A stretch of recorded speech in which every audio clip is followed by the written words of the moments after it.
الحمد لله نحمده ونستعينه ونستغفره ونؤمن به ونتوكل عليه ونعوذ بالله من شرور أنفسنا ومن سيئات أعمالنا من يهده الله فلا مضل له ومن يضلل فلا هادي له وأشهد أن لا إله إلا الله وحده لا شريك له وأشهد أن محمدا عبده ورسوله أرسله بالحق بشيرا ونذيرا وداعيا إلى الله بإذنه وسراجا منيرا أما بعد فقد قال الله تبارك وتعالى في كلامه المجيد وفرقانه الحميد بعد أعوذ بالله من الشيطان الرجيم يا أيها الذين آمنوا ادخلوا في السلم كافة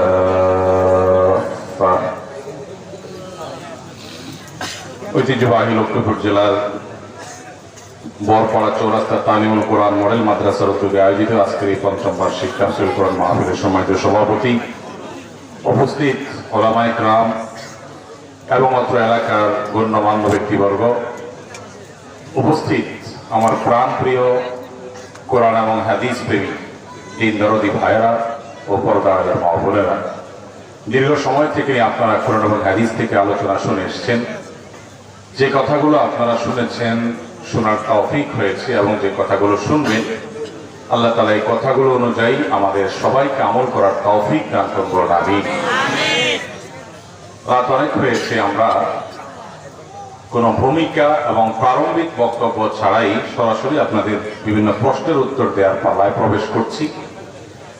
আর প্রশ্নোত্তর, বিশেষ করে আমরা আপনাদের বিভিন্ন প্রশ্নগুলোর উত্তর দেওয়ার যে পর্ব, এটাকে বিশেষ গুরুত্বের সাথে দিয়ে থাকি। এর কারণ হলো,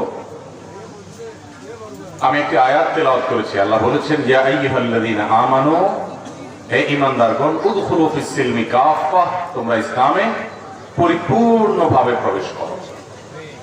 এই পরিপূর্ণভাবে ইসলামে প্রবেশ করতে হলে একটা মানুষের মধ্যে কয়টা জিনিস থাকতে হয়? প্রথমত, ঈমানটা ঠিক থাকতে হয়।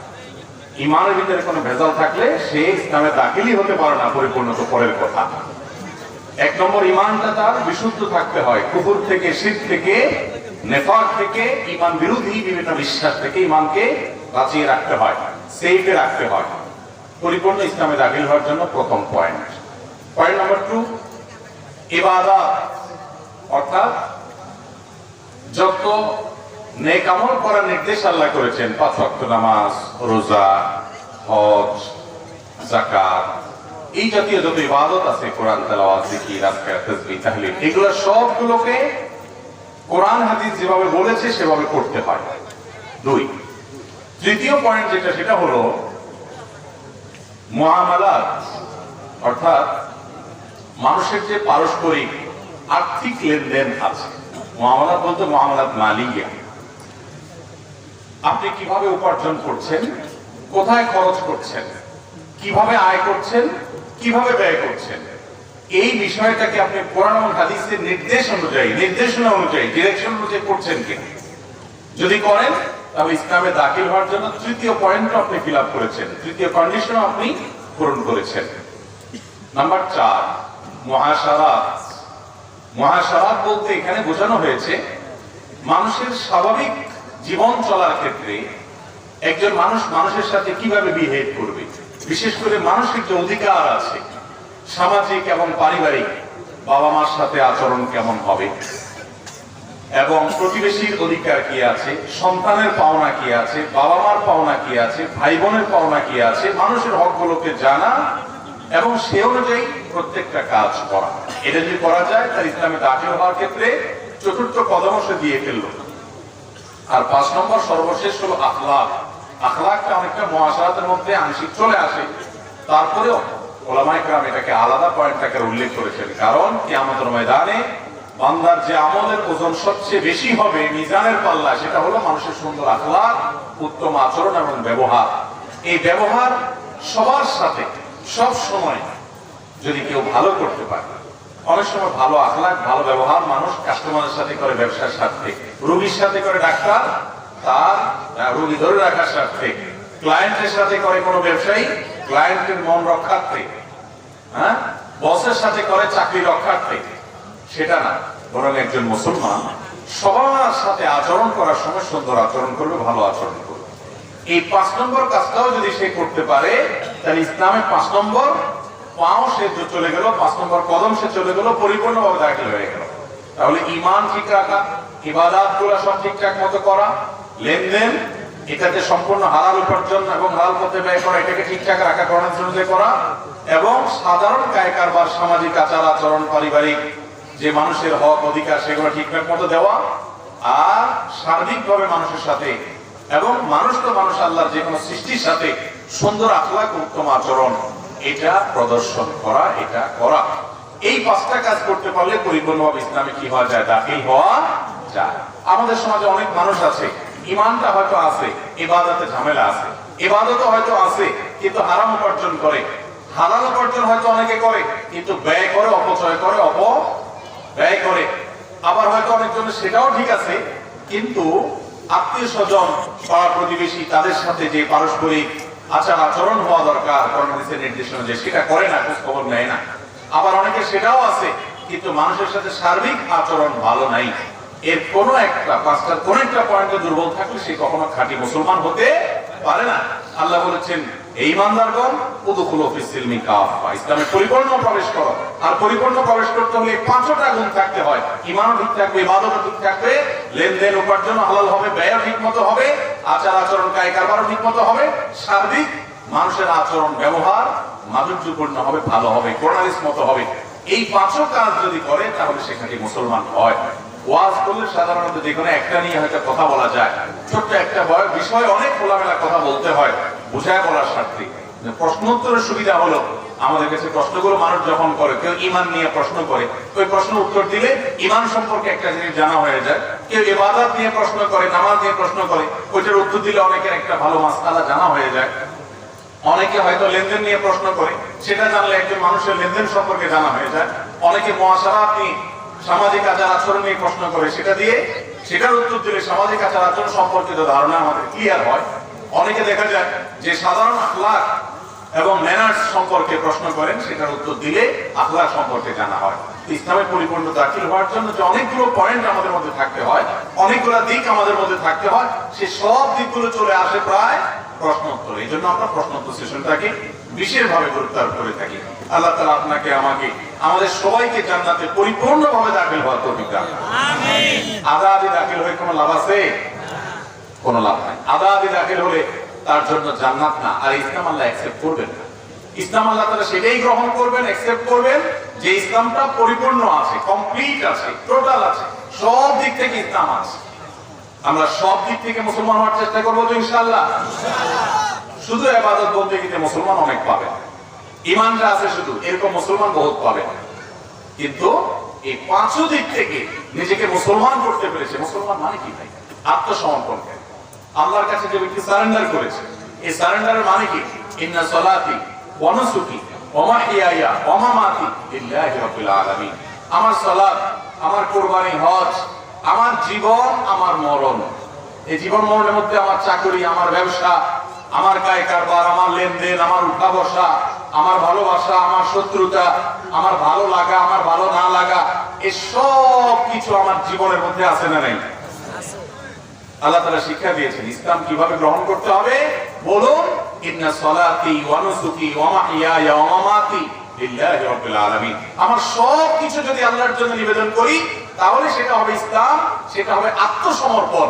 একজন মানুষ যখন আত্মসমর্পণ করে, সারেন্ডার করে, তখন সে কি বলে যে আমি সারেন্ডার করে অস্ত্র একটা জমা দিয়েছি, বাকিটা আমার কাছে থাক। এই সারেন্ডার গ্রহণ হয়? সবকিছু দিয়ে 2 হাত তুলে ছেড়ে দিয়ে দাঁড়ায় যেতে হয়, আমার হাতে আর কিছু না, সব দিয়ে দিছি, এবার তুমি যা বলবা তা শুনবো। এটার নাম কি? ইসলাম মানেই হলো এই আত্মসমর্পণ। গারদান নেহাদান বতাহাত, ফারসিতে ওলামায়ে কেরামের ব্যাখ্যায় বলেন, খোলাসা কথা এটাই, আত্মসমর্পণ। আর আত্মসমর্পণ তখন হবে যখন আপনার অর্থ, আপনার সম্পদ, আপনার আচার আচরণ, আপনার কায় কারবার, আপনার ব্যবসা বাণিজ্য, আপনার চাকরি বাকরি, আপনার উঠা বসা, আপনার কাউকে ভালোবাসা, কাউকে শত্রুতা করা, এই সব কিছু হবে এই কোরআনের আলোকে এবং হাদিসের আলোকে। এই পরিপূর্ণ দাখিল হওয়া ছাড়া মুসলমান হওয়া যাবে। এখন এই টাইপের মুসলমান হইতে গেলে অনেকে বলবে মৌলবাদী মুসলমান। কি বলবে? মৌলবাদী মুসলমান। হ্যাঁ, যদি এটার নাম মৌলবাদী মুসলমান হয় তাহলে তাই, কারণ মৌলবাদী মানে হলো মূলবাদী, মূলে বিশ্বাসী, যে আমার সবকিছুতে গোড়ায় যেতে হবে, কোরআনে যেতে হবে। যারা মূলে বিশ্বাসী না তারা তো আগে আগে ভেসে চলে, ঠিক না ঠিক? আগে আগে ভেসে ভেসে চললে চলবে? আপনি গোড়ার খবর নাই, শুধু আগে আগে ভেসে চলতেছেন, গোড়া নাই, এটা যে কোনো ভেসে শেষ হয়ে যাবে। এই জন্য তাদের মূল ঠিক নাই, তাদের ইসলাম দেখা গেল যে একটু জড় আসলে চলে যায়, ঠিক না ঠিক? আমরা পরিপূর্ণ ইসলামে দাখিল হবো তো ইনশাআল্লাহ। আল্লাহ তাআলা আমাদেরকে সব দিক থেকে মুসলমান হওয়ার তৌফিক দান করেন।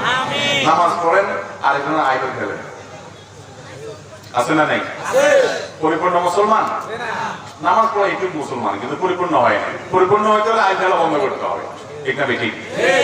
নামাজ পড়েন, আইল খেলেন না, কিন্তু মোবাইলে হারাম জিনিস দেখেন, পরিপূর্ণ মুসলমান?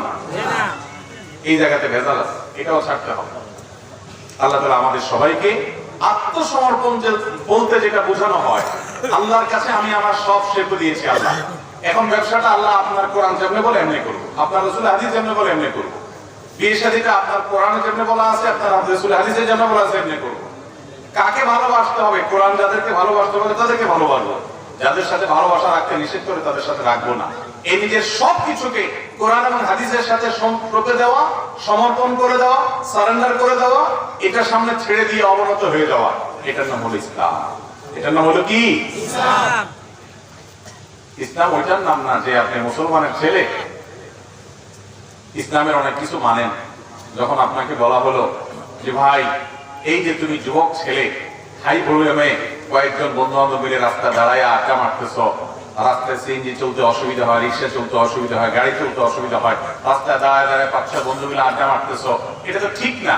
একজন হুজুর মনে করেন বললো আপনাদের কয়েকজন যুবক, তখন আপনারা বললেন হুজুর এত ওয়াজ করতে আসেন না, সামনে যান, বেশি বক বক করে। তাহলে কি আত্মসমর্পণ হইলো? হুজুর আল্লাহর কথা বলছে যে আল্লাহ রাসূল নিষেধ করছেন রাস্তা দাঁড়াইও না, রাস্তায় বসিও না, রাস্তা দখল করিও না। হুজুর এত বেশি হাদিস করিয়েন না, আত্মসমর্পণ হইলো?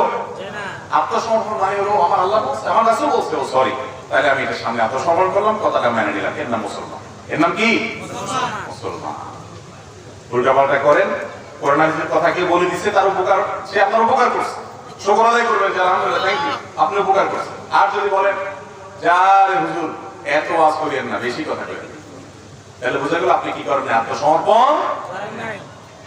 সোজা ভাই সবাই হওয়া লাগে, সাপ সোজা হয় মরার পরে, আর মানুষ সোজা হয় বুড়া হয়ে। বুঝেন? সাপ কখন সোজা হয়? জীবনে দেখবেন কখনো সোজা হাঁটে না, হয় কল্লা বাঁকা, নয় লেজ বাঁকা, এটা মাখা মাখা হাঁটে। কলা পানি ধরি যদি কিডনি মারি, এরপর রাস্তা সোজা করে তো হেঁটে দেখা যায় সোজা, ঠিক না বেঠিক? আর মানুষের এরকম সোজা হয় না, ডাইনে রাখলে ডাইনে যায় না, সবসময় বামে যায়, উল্টা যায়, করোনা অনুযায়ী চলে না। বিশেষ করে যৌবন বয়সে তো দুনিয়াটারে মনে হয় যে যেগুলো সবগুলো দুনিয়াটা মস্ত বড় খাওয়া দাওয়া ভর্তি করা, আর ধরাকে সরা মনে করে। তরুণ ভাইরা আমার, এই বয়সটা থাকবে না রে ভাই, মুরব্বীদের সবার কাছে যান, একটু জিজ্ঞাসা করেন, বাবারে আপনারা কি আমাদের মতো যুবক ছিলেন কখনো? বলবে বলো কি বেটা, যুবক না হলে বুড়া কেমন হয়েছে? অবশ্যই ছিলাম। তাফালি, মাস্তানি, মাতবরি, তেড়ামি, বদমাইশি, মানুষকে আপনার দমায় রাখা, দাপট দেখানো, এগুলা ওনারাও হয়তো অনেক করে করে ফিরে আসছে।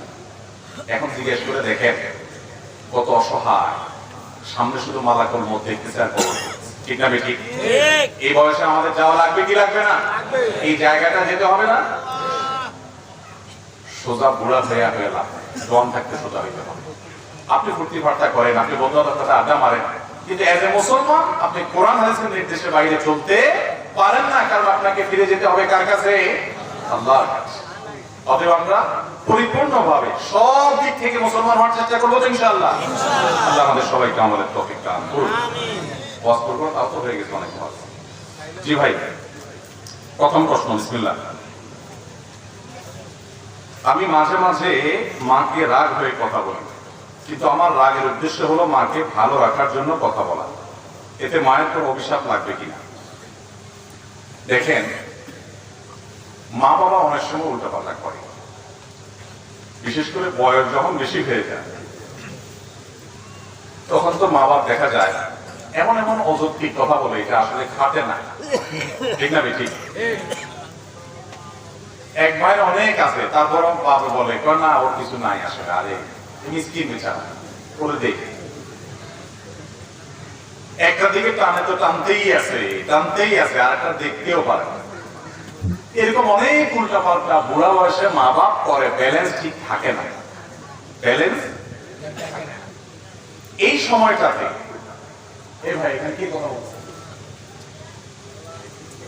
আশেপাশে এত কথা বলতে কেন কথা বলে, একটু নীরবতা অবলম্বন করে, মোবাইলগুলো সাইলেন্ট রাখেন।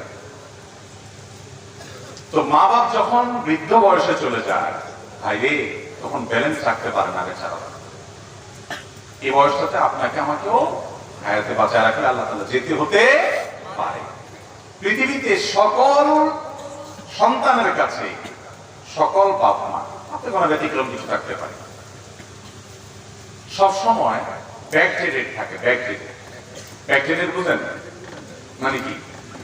ওল্ড, আগের যুগে, খাটে না এমন কথাবার্তা বলে, স্মার্ট না। কারণ সন্তান সবসময় প্রোগ্রেস থাকে, আপডেটেড থাকে, তারা সবসময় আধুনিক এবং অনেক বেশি অগ্রসর থাকে, যার কারণে বাপ মারা অনেক কিছু বুঝে না। ধরেন আজকালকার কথা ফেসবুক ইউটিউবের কথাই বলে, একটা ফেসবুক ইউটিউবের কোনো কথা আপনি আপনার অনেক বাপ মা আছে বুঝে বলতেই পারবেন না, ঠিক না ঠিক? এই যে ব্যাপার, এই ব্যাপারগুলোর কারণে যুবকদের কাছে, সন্তানদের কাছে অনেক সময় মনে হয় আপা কি বলে, আম্মা কি বলে, এগুলো অযৌক্তিক, খাটে না, তাও বলে। এই যে আমার বুদ্ধির সাথে তার মিলতেছে না, আবার আমি যখন বড় হয়ে যাব আমার ছেলে মেয়েরা আবার এত আপডেটেড হবে, এত আপ টু ডেট হবে যে তাদের কাছে আবার আমি এরকম ব্যাকডেটেড থাকবো, ঠিক না ঠিক? কারণ দুনিয়ার সামনে আগাচ্ছে না আস্তে আস্তে। তো এই সময়টাতে বাবা মার সাথে বুঝে না আসলেও, অযৌক্তিক কিছু বললেও বেয়াদবি করা যাবে না। কঠিন একটা জায়গা। আল্লাহ তাআলা জান্নাতে যাওয়াটা শর্ত করে দিয়েছেন, রিদার রব্ব ফি রিদাল ওয়ালিদাইন ওয়া সাখাতুর রব্ব ফি সাখাতিল ওয়ালিদাইন। মা বাবা সন্তুষ্ট তো আল্লাহ সন্তুষ্ট, মা বাবা সন্তুষ্ট তো আল্লাহ সন্তুষ্ট। কথা সাফ। তুমি নামাজ পড়তে পড়তে কপালে সিল লাগিয়ে ফেলছো, কিন্তু তোমার মা বাবা তোমার উপর সন্তুষ্ট না, তোমার আচরণে তারা কষ্ট পায়, তাহলে তোমার জান্নাতে যাওয়ার কোনো পথ খোলা নেই। নবী করিম সাল্লাল্লাহু আলাইহি ওয়াসাল্লাম স্পষ্ট বলেছেন, তারাই তোমার জান্নাতের দুয়ার, মা বাবাই তোমার জান্নাতে যাওয়ার দুয়ার। যদি তাদের কথা অযৌক্তিক মনে হয়, তুমি রাগ করে ছাড়ি দিয়ে বেয়াদবি করে তাদের সাথে কথা বলার অধিকার। এখন কথা হলো, অনেক সময় তারা উল্টা পাল্টা করেন, একটু তাদের ভালোর জন্য তাদেরকে বকা দেওয়া লাগে, ভালোর জন্য বকা দেওয়া লাগে। ধরেন কথার কথা, বাবা ডায়াবেটিসের রোগী, তাও মিষ্টি খাবে, ওনার ক্ষতি হবে কিন্তু তাও খাবে। এখন তার ভালোর জন্য তাকে মিষ্টি খাওয়া থেকে থামাইতে হবে, তো কি করবেন? মিষ্টি ওনার হাতের নাগালে রাখবেন না, দূরে কোথাও রাখবেন, ফ্রিজে তালা সিস্টেম করবেন। এখন যদি বাপে বদদোয়া দেয় যে আল্লাহ আমার বুকে আমার মিষ্টি খাওয়ায় না, তাহলে আল্লাহ এই কথা শুনবে না, কারণ আল্লাহ জানে হতে বাপের ভালোর জন্য। কথা কি বুঝতে পারছি? কিন্তু তাই বলে আপনি বেয়াদবি করতে পারেন না, ব্যবহার খারাপ করতে পারেন না, শক্ত ভাষায় কথা বলতে পারেন। অনেক সময় রাগ করা যায় মায়ের সাথে, বাপের সাথে। সে রাগটা হয় মায়ার রাগ। কিরকম মায়ার রাগ? ধরেন আপনি আপনার বাবা মাকে বললেন, দেখো তোমার ভালোর জন্য আমি বলছি, তুমি নিজে শেষ করে দিবা। আপনি অস্থিরতায় বললেন, কিন্তু আপনার বলা থেকে বাপ মা বুঝবে যে আমার ভালোর জন্য বলতেছে, কষ্ট পাবে না, বরং তাদের ভালো লাগবে ছেলে আমাকে মায়া করে। কথা কি বুঝতে পারছেন? এই টাইপের রাগ করতে পারেন। কিন্তু যদি আপনি বেয়াদবি করেন, চোখ রাঙান, শক্ত ভাষায় কথা বলেন এবং ধমক দিয়ে কথা বলে দমান, যেটাকে বেয়াদবি বলে, সেটা তাদের ভালোর জন্য আপনি করতে পারবেন। অনেক যুবকরা জিজ্ঞেস করে, বাপে নামাজ পড়ে না, মায়ের নামাজ পড়ে না, কি করবো? দমক দিতে পারবো না, দমক দিতে পারবেন না। নরম সুরে যতটুকু পারেন বলবেন, তাতে উনি মানলে মানবেন, না মানলে নাই। আপনি বেয়াদবি করার ইখতিয়ার। কোরআনে আল্লাহ কেন বলেছেন, ইম্মা ইয়াবলুগান্না ইনদাকাল কিবারা আহাদুহুমা আও কিলাহুমা, তোমার মা বাবার উভয় অথবা যে কোনো একজন বৃদ্ধ হয়ে গেলে, বার্ধক্যে গেলে, ফালা তাকুল লাহুমা উফ ওয়ালা তানহারহুমা, মা বাপকে ধমক দিয়ে কথা বলো না, উফ বলিও না, যখন তারা বুড়া হয়ে যায়, বার্ধক্যে চলে যায়, বৃদ্ধ হয়ে যায়। কেন আল্লাহ এটা বলছেন? তার মানে কি জোয়ান থাকতে মা বাবার সাথে বেয়াদবি করা যাবে? কি বলেন? আল্লাহ বলছেন যখন বার্ধক্যে পৌঁছায় তখন উপ বলিও না, ধমক দিও না। তাহলে এর মানে উল্টাটা কি বোঝা যায়? বার্ধক্যে যতদিন পৌঁছাবে না ততদিন পর্যন্ত কি করতে পারো? ধমক দিয়ে কথা বলতে পারো। আসলে কি তাই? কেন? তার কারণ হলো আল্লাহ রাব্বুল আলামিন বার্ধক্যের কথাটা এইজন্য বলেছেন, আল্লাহ জানেন জোয়ান বয়সে ছেলে মেয়েরা বাপ মার সাথে বেয়াদবি সাধারণত করে না। কারণ যদি করে কানটা মলে ঘর থেকে বাইর করে দেওয়ার ক্ষমতা ওই বেটার আছে, বাপের জোয়ান বয়স আছে, ঠিক না বেটি? যখন বেচারা রিটায়ারমেন্টে চলে যায়, উপার্জন বন্ধ হয়ে যায়, কোনো পথ থাকে না, ছেলেদের উপরে ডিপেন্ডেন্ট থাকে, ওই টাইমটাতে ছেলেরা বেয়াদবি করার ভয়টা থাকে, যেহেতু তাদের খায়। এই জন্য আল্লাহ সাবধান করছে ওই টাইমে তুমি কেয়ার করবা, ওই টাইমে তোমাকে কেয়ার করতে হবে। জোয়ান বয়সে তুমি কেয়ার এমনি করতে বাধ্য, কারণ বেশি তেড়ামি করলে, বেয়াদবি করলে ঘাটা ধরে বাইর করে দেওয়ার ক্ষমতা ওনার আছে। প্রোটেকশন কোরআন থেকে আর বলে না দিল আছে। এই জন্য বার্ধক্যের কথা আল্লাহ বলেছে। এই জন্য বাবা মার সাথে কখনো রুক্ষ আচরণ করা যাবে, যত যাই হোক। ওনারা উল্টা পাল্টা করলে অন্য কাউকে দিয়ে বলাবেন, আপনি সুন্দরভাবে বলবেন, ধমক দিতে পারবেন না, শাসন করতে পারবেন না। রাগ করবেন, যে রাগ থেকে মধু ঝরবে, যে রাগ থেকে উনি বুঝবেন যে আমাকে মায়া করে রাখা আছে। আল্লাহ তাআলা আমাদেরকে আমলের তৌফিক দান করুন। আমিন। এরপরে প্রশ্ন হলো, আমার সন্তান ভূমিষ্ঠ হওয়ার কিছুদিন বাকি আছে, দিনদার সন্তান পাওয়ার জন্য কি কি আমল বেশি বেশি করা উচিত? একজন গৃহিণী প্রশ্ন করেছেন।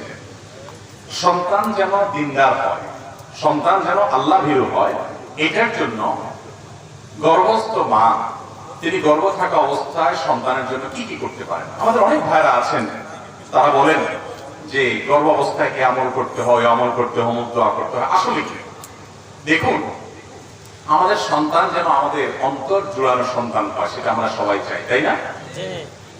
বেশিরভাগ মা বাপ চান যে আমার সন্তান যেন থাকে দুধে ভাতে। ঠিক আছে, দুধে ভাতে থাকুক, সুখে থাকুক। এর চাইতে বড় চাওয়া উচিত আমার সন্তান থাকুক মানুষের মতো মানুষ হয়ে, আল্লাহর খাঁটি গোলাম হয়ে, আল্লাহর সাথে পরিচিত হয়ে, কারণ তাতে তার আখিরাতও ঠিক থাকবে, দুনিয়াও ঠিক থাকবে। আর এটা যেন থাকে, সেজন্য গর্ভাবস্থায় বিশেষ করে একজন মা তিনি আল্লাহর কাছে বেশি বেশি সাধারণভাবে দোয়া করবেন, আল্লাহ আমার সন্তান যেন নেককার হয়, আল্লাহ আমার যেন একটা ভালো সন্তান হয়, সেজন্য আল্লাহ ভীরু হয়, সেজন্য আল্লাহ আপনাকে চিনে, সেজন্য মুত্তাকি পরহেজগার হয়। বিশেষ করে কিছু দোয়া কোরআন হাদিসে শেখানো আছে, সেগুলো বলতে পারেন।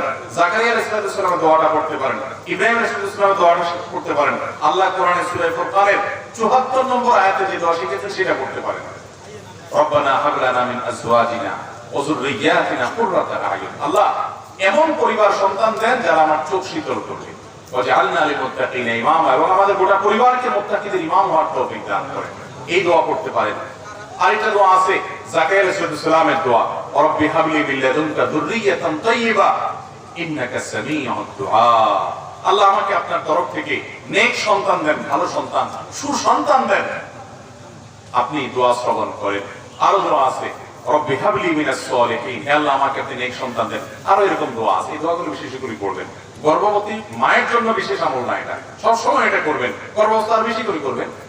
আর এর পাশাপাশি দোয়া কবুলের সময়গুলো, যেমন ভোর রাত, ৫ ওয়াক্ত নামাজের পর, নামাজের শেষ বৈঠক, এরকম কিছু টাইম আছে দোয়া কবুলের সময়। বৃষ্টির সময় দোয়া কবুল হয়, তারপর মুরগির ডাকের সময় দোয়া কবুল হয়, আজানে আমাদের মাঝখানে দোয়া কবুল হয়। দোয়া কবুলের যে জায়গা, শুক্রবারে দোয়া কবুল হয়। শুক্রবার একটা বিশেষ সময় আছে, অনেকে বলছেন আসর মাগরিব এবং সূর্য ডুবার আগে। এই টাইমগুলোতে দোয়া কবুল হওয়ার সম্ভাবনা বেশি থাকে। এই টাইমগুলোতে গর্ভবতী মা বলেন, অন্য যে কেউ দোয়া করবেন এই টাইমে। বিশেষ করে প্রশ্ন যেহেতু উনি করেছেন, আমি বলবো যে বোন, আপনি এই টাইমে সন্তানের জন্য আল্লাহর কাছে চোখের পানি ফেলে দোয়া করবেন। মা বাবার দোয়া সন্তানের জন্য অনেক বেশি কবুল হয়, এর মাধ্যমে সন্তান নেককার হবে ইনশাআল্লাহ। সেই সাথে গর্ভাবস্থায় নেক আমল করলে সন্তানের উপরে তার ভালো প্রভাব পড়ে, ইতিবাচক প্রভাব পড়ে। কোরআন তেলাওয়াত করা, ভালো ভালো কাজ করা, গুনাহের কাজ না করা, হারাম জিনিস না দেখা, মোবাইলে, টেলিভিশনে, এই টাইমে অন্য সময় তো করতেই হবে, বিষয়ের দিকে খেয়াল করা। এগুলোর মাধ্যমে ইনশাআল্লাহ নেক সন্তান আল্লাহর কাছ থেকে আশা করা যেতে পারে। বাকি এমনি গর্ভাবস্থায় করার জন্য আলাদা কোনো হাদিসে পৃথক কোনো আমল বলা হয় না, আমি যতটুকু জানি। আল্লাহ আ'লাম বিসওয়াব। এরপরে প্রশ্ন হলো, ওযু করার নিয়ম এক একজন এক এক রকম বলে। আমাদের তো ওযু না হলে সালাতও হবে না, সুতরাং ওযু করার সঠিক নিয়ম জানতে চাই। ওযু করার নিয়ম আবার এক একজন এক এক কথা বলে, এটা প্রথম শুনলাম। নামাজ নিয়ে, নামাজের মাসআলা নিয়ে অনেক মত পার্থক্য আছে, অনেক গন্ডগোল ঝামেলা আছে। ওযু নিয়ে ঝামেলা আছে, আমি তো জানি না, প্রায় সবই এক। তারপর তিনি জানতে চেয়েছেন ওযুর সুন্নাত তরিকা হলো আপনি প্রথম দুই হাতের কবজি পর্যন্ত ধোবেন, দুই হাতের কবজি পর্যন্ত 3 বার ধোবেন। এরপরে পানি নিয়ে 3 বার কুলি করবেন। কয়বার কুলি করবেন? 3 বার। কুলিটা করার সময় ভালো করে মুখের ভিতরে পানিটাকে নাড়া দিয়ে সমভাবে একটু গড়গড়া করবেন। গড়গড়া করতে না পারলে তো ভালো করে নাড়া দিবেন 3 বার। 3 বার নাকে পানি দিবেন। নাকে পানি দেওয়ার ক্ষেত্রে ইস্তিনসার সুন্নাত, ইস্তিনশাক এবং ইস্তিনসার এগুলো হলো সুন্নাত। এই নাকে পানি দেওয়ার ক্ষেত্রে যে নির্দেশ, সেটা বাস্তবায়নটা এভাবে হবে যে হাতের কোষে পানি নিয়ে নাকের কাছে ধরে হালকা করে টান দিবেন। জোরে টান দিয়ে আবার মাথা তুলে দেবেন, একদম হালকা, বা নাকে ডুবায় ধরে যাতে করে ভিতরে পানি যায়। এরপরে নাক পরিষ্কার করবেন। এভাবে 3 বার করা কি সুন্নাত। এরপর আপনি 3 বার আপনার মুখ ধোবেন। কয়বার ধোবেন? 3 বার। এই 3 বার ধোয়ার সময় পানি নিবেন অল্প, ডলবেন বেশি, ডলতে হবে বেশি। বিশেষ করে কপাল, এই যে কানের লতি, গোড়া, এগুলো একটু বেশি ডলা লাগে, কারণ এই জায়গাগুলো বড় তো শুকনা থেকে যাওয়ার সময় এগুলোকে ভালো করে ডলতে হয়। নবী করিম সাল্লাল্লাহু আলাইহি ওয়াসাল্লাম ওযুর ক্ষেত্রে বারবার বলেছেন, আসবিগুল ওযু, তোমরা ওযুকে পরিপূর্ণ করো। আকমিলুল ওযু, তার মানে ওযুকে একটু ভালোভাবে করতে হয়। এই ভালোভাবে ওযু মানে কি? ভালো ওযু মানে হলো সুন্দর করে ডলা। পানি অল্প নিলেন, ডলতে হবে বেশি। 3 বারের জায়গায় 4 বার 5 বার ধোবেন না। অনেক আছেন যে এই মুখ ধোয়ার ক্ষেত্রে ধোয়া হলো কি হলো না, শুকনা থাকলো কিনা, এই ওয়াসওয়াসার কারণে সে একের পর এক পানি ধুইতেই থাকে, 5 বার 7 বারও ধোয়। এটা সুন্নতের খেলাফ। 3 বার ধোয়া সুন্নত, কমও করবেন না বেশিও করবেন না। 3 বার পানি নিয়ে যদি আপনি বেশি করে ডলেন, অনেক সময় ধরে ডলেন, শুকনা থাকবে না। এরপরে যদি আপনার মনে বলে, যদি শুকনা থাকে না, তখন মনে বলবেন শুকনা থাকলে আমি আল্লাহর সাথে বসবো, কারণ আল্লাহ রাসূল 3 বার করতে বলছে, আমি 3 বার করছি। এরপর শুকনা আছে কিনা, আমার ডলার আছে, ডলছি। এরপর শুকনা থাকলে আমার কোনো গুনাহ হবে না। আপনি অন্তত টেনশন নেবেন না, আমি দায়িত্ব নিলাম। যদি আপনি ডলারটা সুন্দর মতো করেন আর 3 বার দোন, শুকনা যদি আছে এরকম মনে হয়, বুঝবেন এটা ইবলিসে আপনারা দিয়ে পানি অপচয় করাবে, নামাজের জামাত ছুটাবে, আপনাকে ক্ষতিগ্রস্ত করবে নেক্সট সুরতে। এরকম ওয়াসওয়াসা নামাজের মধ্যে যে শয়তান দেয়, ওটার নাম হলো খিনজাব, হাদিসে আছে।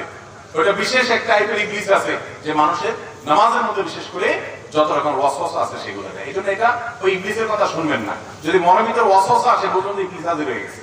আপনার ওযুতে বেশি পানি নষ্ট করায়, বেশি সময় নষ্ট করায় আপনাকে ক্ষতিগ্রস্ত করবে। আপনার মনে হবে যে 3 বার জায়গায় আমি 5 বার ধুতেছি, আমি তার বেশি ভালো করতেছি। বেশি ভালো, বেশি ভালো। এই বেশি ভালো তো ভালো না। বেশি ভালো কি ভালো? ভালো না। তাহলে কয়বার ধুতে হবে? 3 বার। এই 3 বার ধোবেন। গায়ে যদি পাতলা হয় তাহলে একেবারে গোড়া পর্যন্ত যেন যায়, এরকম পানি দিয়ে চেষ্টা করবেন আপনার গোড়া পর্যন্ত পানি পৌঁছানো গেল। এরপরে 3 বার হাত ধোবেন। এই হাত ধোয়ার ক্ষেত্রে আগে ডান হাত ধোবেন, সবাই তো ডান দিয়ে শুরু করি আমরা আলহামদুলিল্লাহ। এই কোণে পর্যন্ত ভালো করে ডলবেন, পানি নেবেন অল্প। এরপরে 3 বার বাম হাত ধোবেন, শেষ। শুরুতে বিসমিল্লাহ বলবেন, বিসমিল্লাহ বলে করবেন। আরেকটা জিনিস রয়ে গেছে, মেসওয়াক, গুরুত্বপূর্ণ জিনিস। ওযুতে শুরুতে আপনি কি করবেন? মেসওয়াক করবেন। মেসওয়াক তো এখন আমাদের আর নাই, হারায় গেছে। কয়জনের পকেটে মেসওয়াক আছে দেখাতে পারবেন এখন? একজনে হাত তুলছেন, 2 জন, আর হয়তো 2-4 জন হবে। মেসওয়াক নাই। ভালো করে শুনে রাখেন, নবী করিম সাল্লাল্লাহু আলাইহি সাল্লাম বলেছেন, লাউলা আন আশুক্কা আলা উম্মতি লা আমারতুহুম বিসওয়াক। যদি আমার উম্মতের জন্য মেসওয়াকটাকে আমি কঠিন মনে না করতাম, আমি মেসওয়াক করাটাকে আবশ্যক, ফরজ ওয়াজিব করে দিতাম, অর্ডার জারি করে দিতাম যাতে সবাই মেসওয়াক করে। কারণ মেসওয়াক এটা মুমিনের জন্য, ইমানদারের জন্য অনেক উপকারী একটা জিনিস। এটা শুধুমাত্র দাঁত পরিষ্কার করে না, এটার সাথে অনেক কিছু সম্পর্ক আছে, ইমানের সম্পর্ক আছে। ইমানের মৃত্যু যে আমলগুলোর মাধ্যমে হয়, সে আমলগুলোর মধ্যে থেকে একটা হলো মেসওয়াক। মেসওয়াক বেশি বেশি করার মাধ্যমে মৃত্যুর সময় ঈমান নিয়ে যাওয়ার তৌফিক নসিব হয়। নবী সাল্লাল্লাহু আলাইহি সাল্লামের জীবনের শেষ আমল কোনটা জানেন? একবারে শেষ আমল, তারপর আর কিছু করতে পারেন নাই, নিঃশ্বাস বন্ধ হয়ে আল্লাহর কাছে চলে গেছেন, রফিকে আলার সাথে সাক্ষাৎ করতে গেছেন। সেই শেষ আমলটা ছিল মেসওয়াক। নবী করিম সাল্লাল্লাহু আলাইহি সাল্লাম আয়েশা রাদিয়াল্লাহু তাআলা আনহা কোলে মাথা রেখে তিনি যখন অসুস্থ, মৃত্যুসজ্জায় শায়িত, মারা যাওয়ার ঠিক আগ মুহূর্তে, ওয়াফাতের ঠিক আগ মুহূর্তে তার মেসওয়াকটা দিয়েছেন আয়েশা রাদিয়াল্লাহু তাআলা আনহাকে। এটাকে চাবায়া যে নরম করবেন, এই শক্তিটা তার শরীরে ছিল না, তারা দুর্বল হয়ে গেছেন। তখন আয়েশা রাদিয়াল্লাহু তাআলা আনহা নিজে চাবায়া সেটাকে নরম করে নবী সাল্লাল্লাহু আলাইহি ওয়াসাল্লামের হাতে তুলে দিয়েছেন। তিনি সে মেসওয়াক করেছেন। এই মেসওয়াক করতে করতেই এরপর দুনিয়া থেকে চলে গেছেন। কত গুরুত্বপূর্ণ আমল হলে নবী সাল্লাল্লাহু আলাইহি ওয়াসাল্লাম জীবনের শেষ আমল এটা হয়। আর ইবলিস এখন আমাদের থেকে এই আমলটাকে এমন ভাবে বিদায় করেছে, হাজার হাজার মানুষের মধ্যে দু চারজন মেসওয়াক তারা করে না, ওযু করে নামাজ পড়ে কিন্তু মেসওয়াক করে না। ভাইরা আমার, আমাদের দাঁতে যে নার্ভগুলো আছে এগুলোর সাথে ব্রেইনের একটা সম্পর্ক আছে। মেসওয়াক এটা করার মাধ্যমে আল্লাহ রাব্বুল আলামিন বান্দার ব্রেইনে ঈমানকে তরতাজা রাখেন এবং এটা নিয়ে বেশ কয়েকটা গবেষণা আছে, দারুণ দারুণ কিছু গবেষণা আছে। এই গবেষণাগুলো আমি যাদের প্রতি খুব আস্থা রাখি এরকম কিছু ভাইয়েরা আমাকে পড়ে তার নির্যাসটা জানিয়েছেন। আমি তাদের উপরে ভরসা, তাদের উপর আস্থা রেখে আমি সেই আর্টিকেলগুলো সম্পর্কে টুকটাক আরো জানার চেষ্টা করেছি। করার পরে আমার কাছেও পরিষ্কার হয়েছে তাই যে মিসওয়াকের সাথে মানুষের ঈমানে মৃত্যু নসিব হওয়ার একটা সম্পর্ক অনেক সুনিবিড় আছে। আমরা ব্রাশ করি, করেন আপনি ব্রাশ? আমরা আজকাল আঠালো খাবার খাই, চকলেট খাই, এমন কিছু খাই যেগুলো 1400 বছর আগে মানুষরা খেতেন না, সেই হিসাবে আমরা ব্রাশ করি, পেস্ট ব্যবহার করেন, কিন্তু মেসওয়াকটা ছাড়বেন না। মেসওয়াকটা এটা শুধুমাত্র দাঁত পরিষ্কার করা না, এটা দাঁত পরিষ্কার করা ছাড়াও এর স্পিরিচুয়াল অনেক পাওয়ার, এর আধ্যাত্মিক অনেক পাওয়ার, স্পিরিচুয়াল অনেক পাওয়ার আছে যেটা আমরা বুঝি না। কিরকম হলে মেসওয়াকের কথাই ভয় বলেছেন, কেন ওযুতে তো কুলি করাও সুন্নাত। নবীজি তো বলেন নাই যে আমি যদি আমার উম্মতের জন্য কুলি করাটাকে কঠিন মনে না করতাম ফরজ করে দিতাম, তা তো বলেন নাই। নাকে পানি দেওয়াটাকে যেভাবে বলেন নাই, অন্য সুন্নাতের কথা যেভাবে বলেন নাই, এই মেসওয়াকের কথা এত গুরুত্ব দিয়ে বলেছেন। আরো মজার বিষয়, মেসওয়াক শুধু ওযুর সময় না, নামাজের সময় রাসূল আকরাম সাল্লাল্লাহু আলাইহি ওয়াসাল্লামের হাদিস থেকে নামাজের সময় মেসওয়াকের কথা বলা আছে। এইজন্য সৌদি আরবে গেলে, আপনার মক্কা মদিনায় গেলে দেখবেন আরাবিয়ানদেরকে তাদের পকেটে মেসওয়াক থাকে, ম্যাক্সিমাম আরাবিয়ানদেরকে নামাজে দাঁড়াইছে তারা বাইর করে একামত দিচ্ছে, তারা দাঁতের উপরে মেসওয়াকটা দিয়ে ঘষে আবার সেটাকে রেখে দিচ্ছে পকেটে। খুব সিম্পল।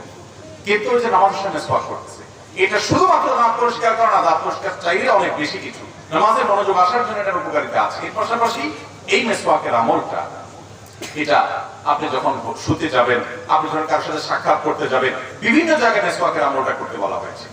এই যে মেসওয়াকের আমলটা, এটা আজ হারিয়ে গেছে আমাদের থেকে। ওযুর সময় মেসওয়াক করাটা বিশেষভাবে সুন্নাত। করবো তো ইনশাআল্লাহ। গাছের ডাল রেখে দিবেন, একটু ঘষবেন এবং কিছুদিন পর পর পাল্টাবেন। জান্নাত চাইবেন আর একটু কষ্ট করতে পারবেন না? এই মেসওয়াকের উপকারিতা অনেক অনেক গুণ বেশি। এটা আল্লাহ তাআলা আমাদেরকে বোঝার তৌফিক দান করুন। তো যেটা বলতেছিলাম ওযুর নিয়ম সম্পর্কে, যে ওযুর নিয়ম এটা যখন আমরা বলতে গেছি, মেসওয়াকের কথাটা দেখেন শয়তান আমাকে ভুলে দিয়েছে, এটাকে আমি খুব গুরুত্বের সাথে করি। আমার ব্যক্তিগতভাবে আমার বাসায় মেসওয়াক বান্ডিল সহকারে আমি রাখি, বান্ডিল সহকারে, যাতে করে সব বাচ্চারা মেসওয়াক করার অভ্যাস গড়ে ওঠে এবং এমন ভাবে রাখা হয় যাতে অনেকগুলো মেসওয়াক থাকে, কখনো টান যেন না পড়ে। তো যাই হোক, সেটা শয়তান আমাকে ভুলে দিয়েছে। তাহলে ওযুতে ওই মেসওয়াকটা বিশেষভাবে খেয়াল করুন, বিসমিল্লাহ বলে করবেন। শুরুতে দুইটা মিস্টেক ছিল, বলে দিলাম। এবার আসি, দুই হাত ধোয়া শেষ, মাথা মাসে করবেন। ভিজা হাতে এইভাবে পুরো হাত ভিজানোর পর এই হাতকে আপনি মাথায় দিয়ে এইভাবে টান দিবেন, টান দিয়ে একবার পেছন পর্যন্ত নিবেন, সেখানে মাথার হাতের এইটুকু ব্যবহার করবেন, এটাকে টান দিবেন, তাহলে এইটুকু অব্যবহৃত থেকে যাবে। এভাবে যখন টান দিবেন গোড়ার অংশ থেকে যাবে। এবার আসার সময় এইরকম করে টান দিবেন, তাহলে যাওয়ার সময় অর্ধেক হাতে আর আসার সময় বাকি অর্ধেক হাতে টান দিবেন, তাতে পুরো মাথা কি হয়ে যাবে? মাসা হয়ে যাবে। এই মাথা পুরোটা মাসে করাটাই হলো সুন্নাহ। পুরো মাথা মাসে করলেন, এরপরে ভিজা আঙ্গুল দিয়ে কি করবেন? কান মাসা করবেন। কান মাসা শেষ, গর্দান মাসা করবেন কিনা এই এবার এটা ভেজাল এবং কামড়া কামড়ির জায়গায় চলে আসে আমরা, তাই না? এই একটা জায়গাতে ঝামেলা একটু এবং মত পার্থক্য আছে। গর্দান মাসে করা সম্পর্কে বেশ কয়েকটা বর্ণনা পাওয়া যায়, কিন্তু সে বর্ণনাগুলোর অবস্থা পর্যালোচনা করলে নিরপেক্ষভাবে আমার কাছে ক্ষুদ্র দৃষ্টিতে ওলামায়ে কেরামের তাহকিকগুলো দেখার পর আমার কাছে যেটা মনে হয়েছে সেটা হলো যে গর্দান মাসে করাটা আসলে হাদিস দ্বারা সুন্নাহ দ্বারা সাব্যস্ত না। এটা সাব্যস্ত হওয়ার মতো, নাকি সুন্নাত বলার মতো, মুস্তাহাব বলার মতো এই পর্যায়ের হাদিসগুলো না। কথা কি বুঝাতে পারছি? কেউ গর্দান করে মাসে করে, ওই যে বিভিন্ন বর্ণনা আছে সেগুলোর উপরে ইতিমাদ করে ভরসা করে, অনেক আমাদের ফতোয়া আছে মুস্তাহাবের উপরে, তাদের ব্যাপারে আপনার হার্ডলাইন করে হার্ডলাইন হয়ে তাদের সাথে যুদ্ধ করতে যাওয়ার দরকার নাই। আপনি যেটাকে বিশুদ্ধ মনে হয়েছে সেটার উপর আপনি আমল করবেন। যাই হোক, তাহলে মাথা মাসে করা শেষ, কান মাসে করা শেষ, বাকি হলো পাও। দোনো পাও ধোবেন। পাও ধোয়ার ক্ষেত্রে নবী সাল্লাল্লাহু আলাইহি ওয়াসাল্লাম একটা বিশেষ গুরুত্ব আরোপ আছে। তিনি বলেছেন ওয়াইলুল লিল আকাবি মিনান নার, পায়ের গিরা গোড়ালি এগুলাকে জাহান্নামের আগুন থেকে তোমরা বাঁচাবা, কারণ এগুলো শুকনা থাকে। বিশেষ করে যে শীতের মৌসুম চলতেছে, এখন তো আমরা 4G গতির ওযু করি। শীতের সময় 4G গতির ওযু চলে না। মসজিদের ওযুখানাগুলোতে দেখবেন গরমের সময় সিরিয়াল পড়ে যায়, যে উজু করতে একবার চান্স পায় সে আর উঠতে চায় না, বিশেষ করে জোহরের উজু, যত পানি ঢালে তত শান্তি। আর শীতের সময় দেখবেন যে উজুখানাতে, মাগরিবের সাথে তো উজুখানাতে কোনো মানুষই পাওয়া যায়, সবাই আসরটা দিয়া রেডিমেড একদম এসা পর্যন্ত কমপ্লিট করে, ঠিক না ঠিক?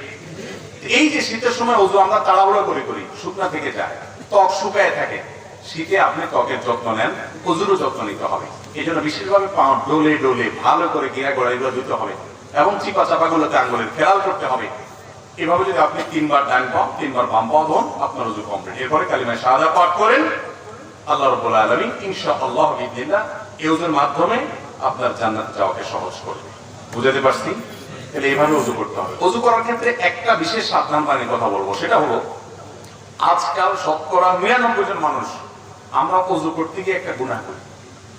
অনেক সময় উজু করাটা নফল কাজের জন্য উজু করতেছেন, শোয়ার জন্য উজু করতেছেন, তাহলে নফল, ফরজ না। রাতে ঘুমানোর সময় উজু করে শোয়া সুন্নাত, তো সুন্নাত আমল করার জন্য করেছেন, এটা ফরজ না। কিন্তু আপনি উজু করতে গিয়ে একটা কবিরা গুনাহ করতেছেন, উজুটা সুন্নাত, সেটা করতে গিয়ে একটা কবিরা গুনাহ করে বসতেছেন। ম্যাক্সিমাম মানুষ আমরা এই অপরাধের সাথে জড়িত। সেটা কি? পানি অপচয়। পানির অপচয়। অপচয় করা কি সওয়াবের কাজ না গুনার কাজ? ছোট গুনাহ না বড় গুনাহ? আল্লাহ রাব্বুল আলামিন এটাকে বড় গুনাহ, কাবিরা গুনার মধ্যে রেখেছে অপচয় করা। আপনি পানি ব্যবহার করতে পারেন, নষ্ট করতে পারেন, প্রয়োজনের চাইতে অতিরিক্ত ব্যবহার করলে এটা অপচয়, এটা হারাম। আমরা অনেক ভাইরা আছেন উজু করতে যে পরিমাণ পানি ব্যবহার করি, বিশেষ করে ট্যাপে তো উজু করে আজকাল প্রায় সবাই, এই ট্যাপ চালাই দিয়া হাত ধোয়া শুরু থেকে নিয়ে পা ধোয়া পর্যন্ত যত পানি যায়, এগুলো যে একটা বড় বালতিতে ধরে রাখেন, একদিন একটু ট্রাই করে দেখেন যে, এবং একটু চেক করেন যে আমি কতগুলো পানি ব্যবহার করলাম উজুতে। আপনি দেখেন প্রায় আধা বালতি বা তার চাইতে বেশি হয়ে যাবে ব্যবহার করেছেন, ঠিক না বেশি? আর রাসূল আকরাম সাল্লাল্লাহু আলাইহি ওয়াসাল্লাম রোজাতে কত পানি লেগেছে জানেন? হাদিসে সে বিবরণ আছে। এখানে তো গ্লাস নাই দেখানো যায়, এই যে মনে করেন কাপটা আছে, এই কাপটাতে যে পরিমাণ পানি লাগবে তার সাথে আরেকটু বেশি, আনুমানিক আর কি, এক্সাক্ট না। ধরেন এটা 2 কাপ, এই পানি দিয়ে তিনি উজু কমপ্লিট করতেন। কিছু কম বেশ হবে কিন্তু এর বেশি না, ধরেন 1 গ্লাস আর কি, 1 গ্লাস পানি দিয়ে উজু করতেন।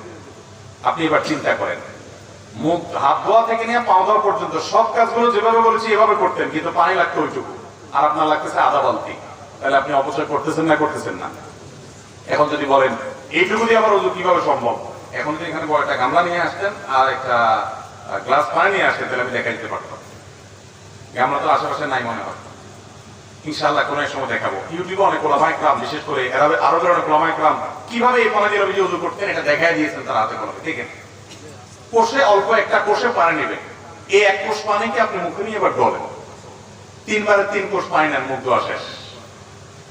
হবে না? হবে না? ট্রাই করে দেখেন। কিন্তু আমরা অপচয় করি। এখন আপনি বলবেন হুজুর তখন পানির অভাব ছিল, মরুভূমিতে ছিলেন উনি, আমরা এখন বাংলাদেশে মাশাআল্লাহ নদীমাতৃক দেশ, আমাদের পানি তো পানি, পানির অত্যাচারে আমরা মাঝে মধ্যে বাড়ি চলে যাওয়া লাগে। এখন এত পানি আছে, এখন কি ওয়াজ চলবে যে পানির অপচয় করা যাবে না? হ্যাঁ ভাই, চলবে। আল্লাহ আপনাকে নিয়ামত দিয়েছেন, সেজন্য আপনি তাই বলে যা খুশি তা করবেন, প্রয়োজনের চেয়ে যে ব্যবহার করবেন, এই নিয়ামতের এই ব্যবহারের অনুমতি আল্লাহ।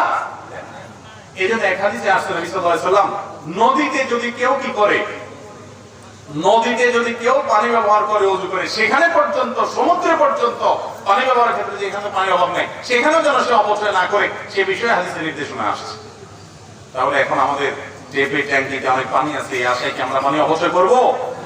মনে রাখবেন, অপচয়কারীকে অপচয় করার কারণে একসময় প্রায়শ্চিত্ত করতে হয়। টয়লেটে বসে বসে অযথা আপনার পানি ছাড়লেন অথবা টেপে পানি ছাড়লেন, একসময় দেখবেন যে আপনি টয়লেটে বসে মাশাআল্লাহ সব শেষ করে এখন পানিতে হাত দিয়ে দেখছেন টেপে পানি নেই। একবারে অপচয় করবেন, ওইটার জন্য আরেকবার ধরা খাবেন। এটা বাস্তবতা, এটা অভিজ্ঞতা, যে মানুষ যখন খুব বেশি সীমা লঙ্ঘন করে আল্লাহ তাআলা তার জন্য তাকে প্রায়শ্চিত্ত দুনিয়াতে ভোগ করানো হয় ক্ষেত্রে। এবং বাংলাদেশে আমাদের কথা বলবেন যে পানির অভাব নাই। আপনারা জানেন ঢাকা শহরে সহ সারা দেশে মাটির নিচে পানির লেয়ার নেমে যাচ্ছে।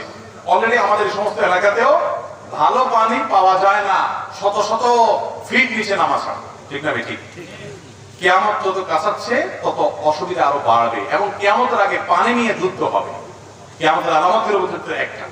তাহলে পানির অপব্যবহার, অপচয় এগুলো করলে তার জন্য একসময় আমাদেরই এর জন্য ক্ষতির মুখোমুখি হতে হবে। সবচেয়ে বড় কথা হাদিসে নিষেধ আছে, এই জন্য ওযু করতে গিয়ে পানি অপচয় করা যাবে।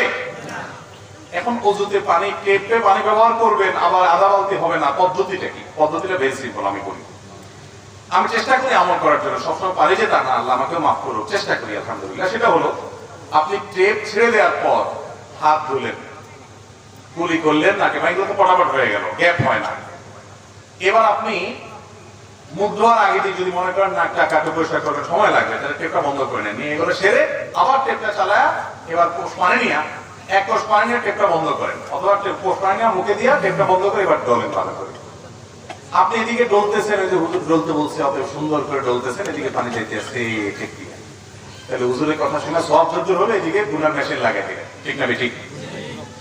এই টেপটাকে গ্যাপ দিয়ে দিয়ে বন্ধ করে করে উযু করেন, দেখবেন ইনশাআল্লাহ আল্লাহ তো আপনাকে সাধ্য অনুযায়ী জিজ্ঞাসাবাদ করবেন যে আপনি কতটুকু পারছেন। আপনি অন্তত বলতে পারেন, আল্লাহ আমি চেষ্টা করছি পানি যেন অপচয় না হয়। যখন মুখ ধোয়া শেষ, আপনি মাথা মাসে করবেন, হাত ধোয়া শেষ, এবার হাত ধোয়া শেষ, এদিকে টেপে করতেছেন, এদিকে আপনি মাথা মাসে করতেছেন না, আপনি টেপটা বন্ধ করেন, এরপর মাথা মাসে করেন। আপনি বলুন, হুজুর এত ঝামেলা করে কি?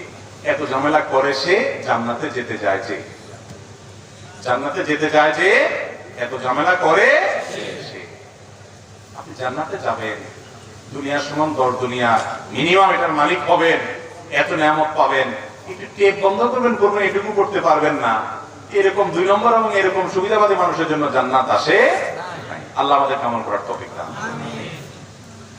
ফরজ নামাজের পর নফল, ফজর নামাজের পর নফল সালাত পড়ার কি নিয়ম আছে?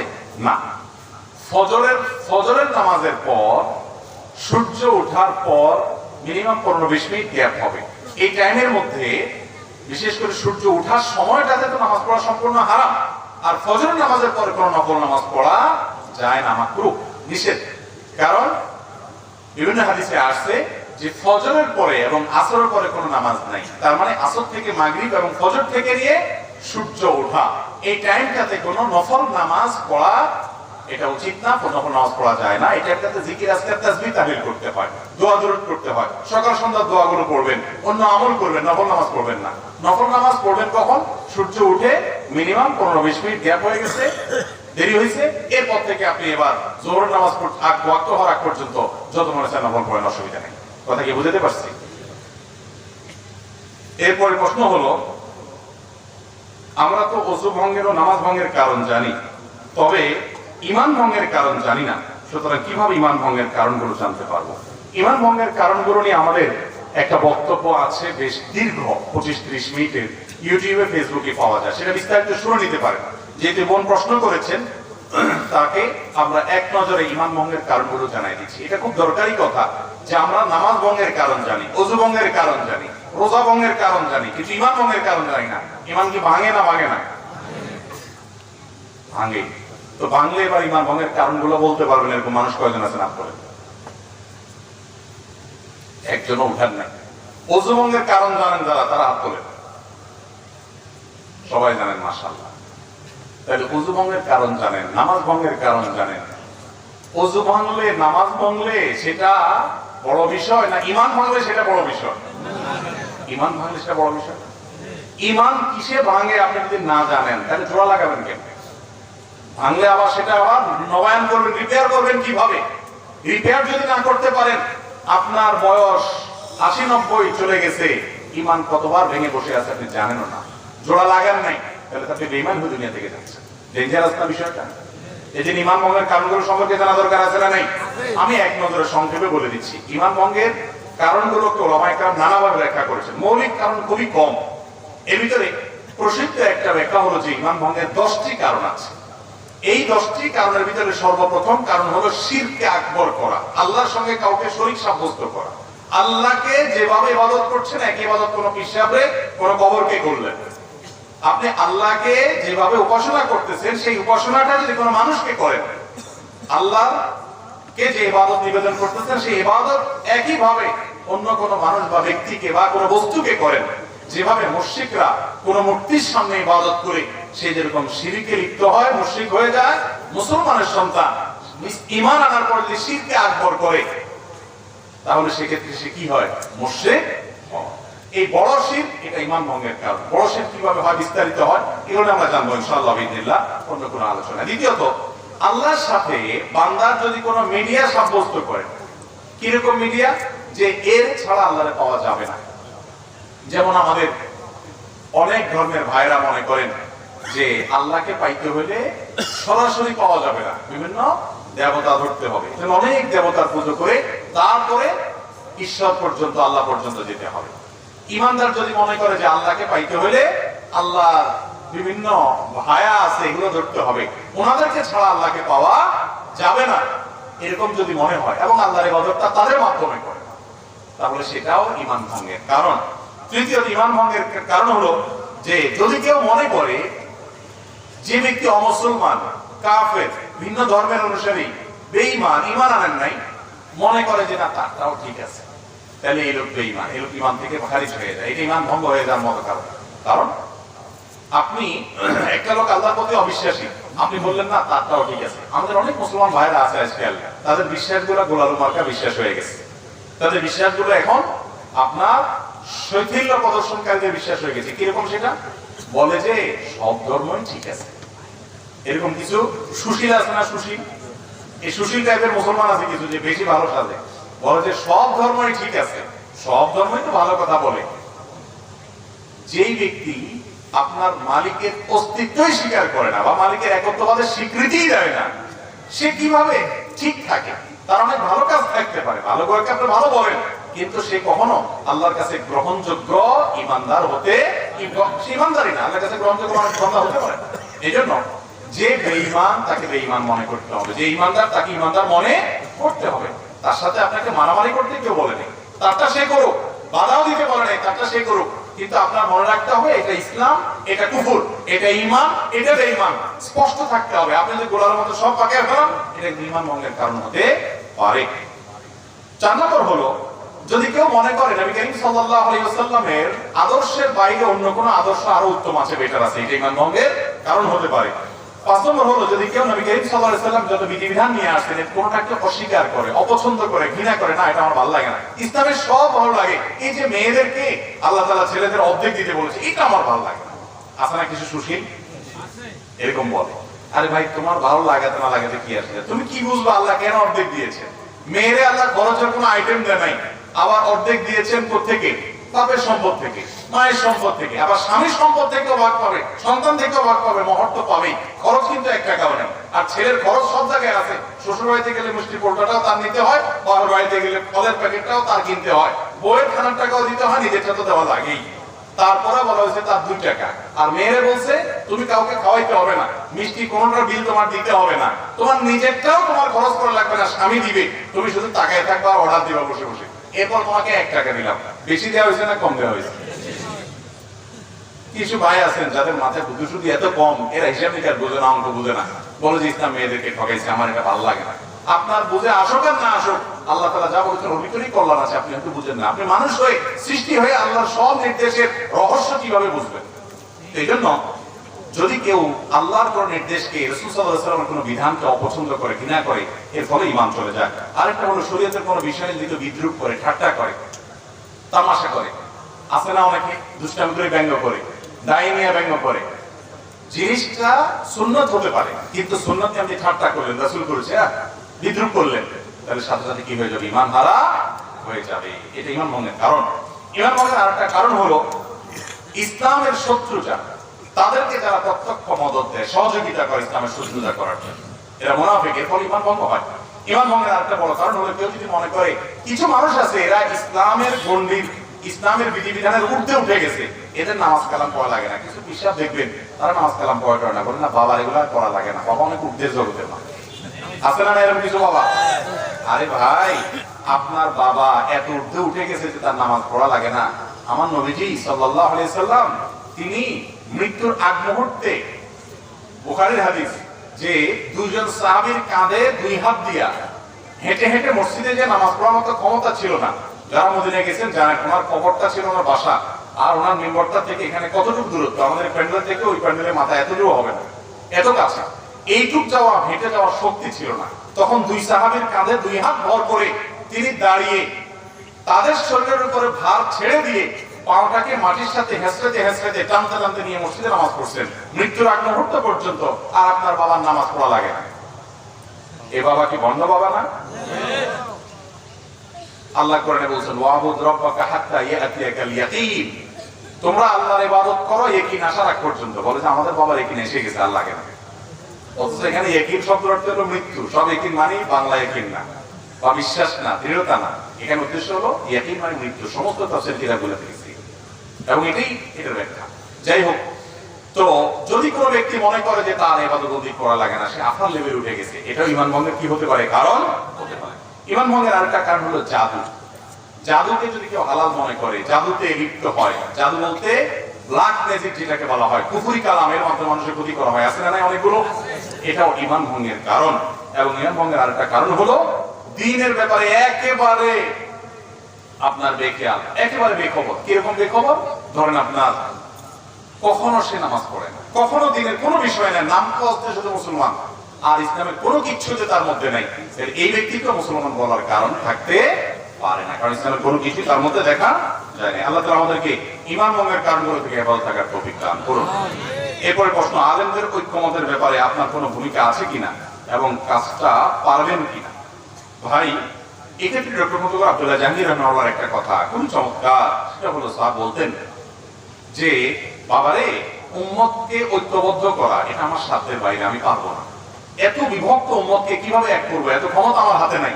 তবে একটা কাজ আমি করতে পারবো, সেটা হলো কি, যাতে করে উম্মতের মধ্যে দূরত্ব তৈরি না হয়, ঐক্য যাতে নষ্ট না হয়, আগুন লাগছে সেখানে যেন ঘি ঢালা না হয়, এই কাজটা আমি করতে পারি। আর এই একটা কাজ আমি নিজেও করার চেষ্টা করি, আপনাদের অনুরোধ করি করার।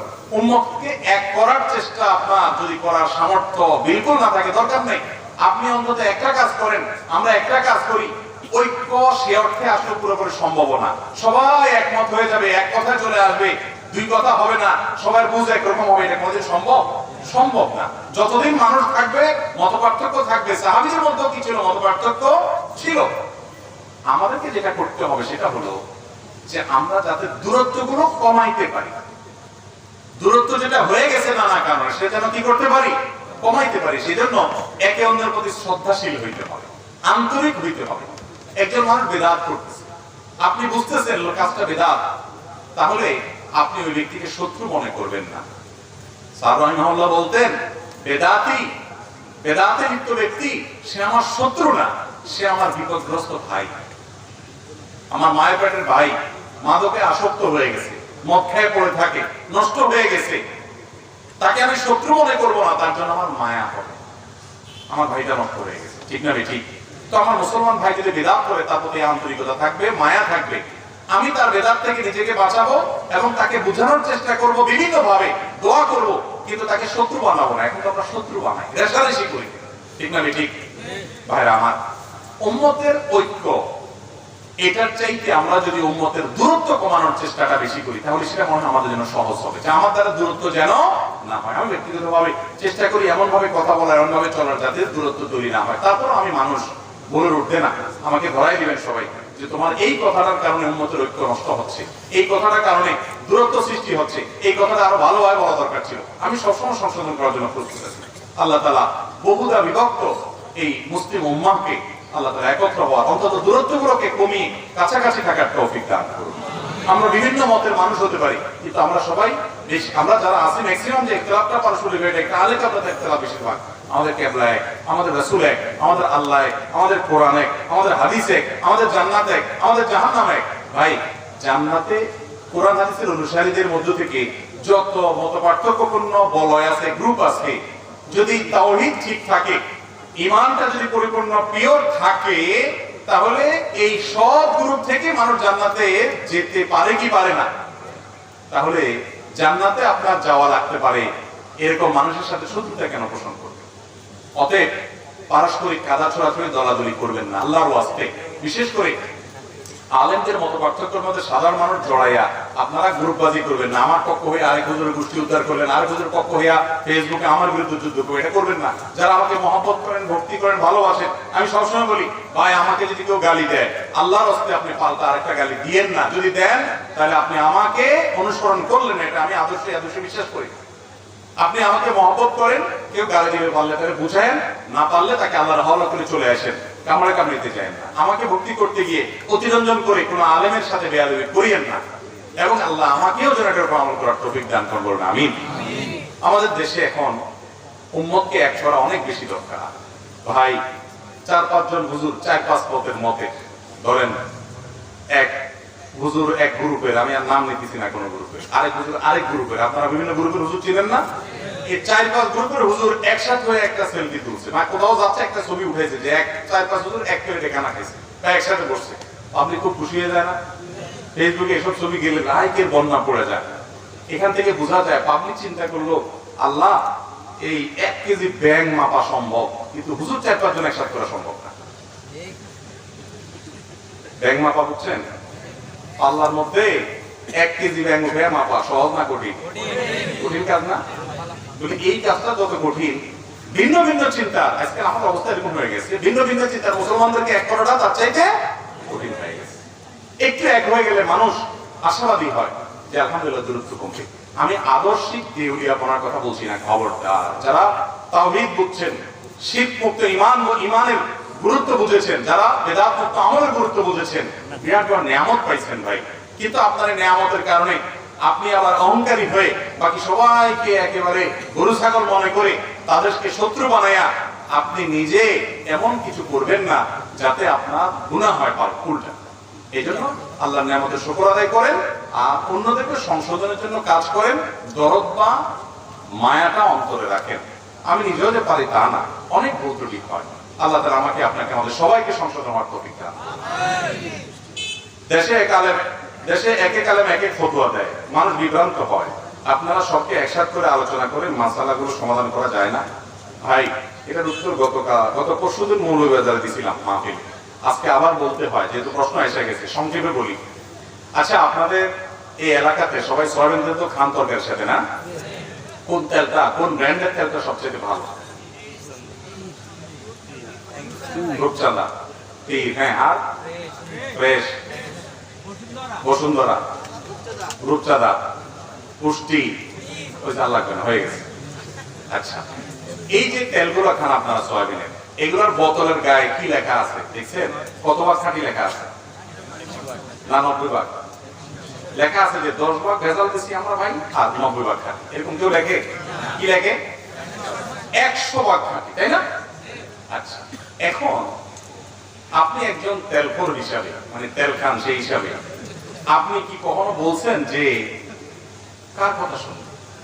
রূপচাঁদালা বলে আমারটা 100 ভাগ খাঁটি, বসুন্ধরা বলে আমারটা 100 ভাগ খাঁটি, পুষ্টিওয়ালা বলে আমারটা 100 ভাগ খাঁটি। এরা এক একজন এক এক কথা বলে, কোন দিকে যাবে? তেলই খাবো। এখন দেখছেন কোন মানুষ এরকম করতে? শেয়ানা পাবে কি করে বলেন তো?